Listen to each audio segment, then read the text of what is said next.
We've had frequent reality checks about the state of the world in which we live. From the terrorist attacks of 9/11 to the Windrush renditions, we must have begun to think, oh my God, we've seen it all now. But no, more was to come. We are currently engulfed in a very serious global pandemic, almost certainly the most serious current issue amongst a myriad of other issues waiting to drop. It's certainly worrying stuff for all of us, for those of us particularly with dependents as well, both young and old. We find ourselves in an apparent position of virtual helplessness and literal isolation. In times like these, the most isolated and least prepared often suffer the most.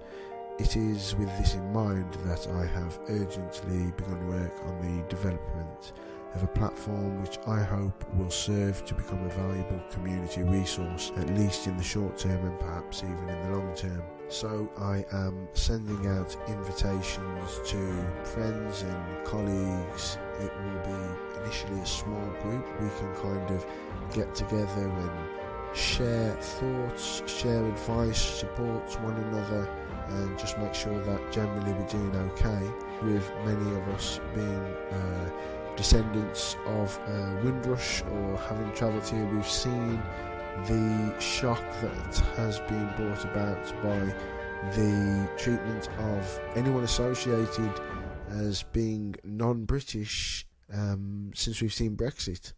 If there are those of you who are looking to connect with other people for support and advice and closeness, so we have a forum amongst other things, and I'd really welcome your presence there. Community is the most important thing. I would appreciate your time and attention and input, and hopefully we can support one another in this absolutely crazy period in history. I hope you are all well, and I wish you all well. Stay safe, and I'll speak to you soon.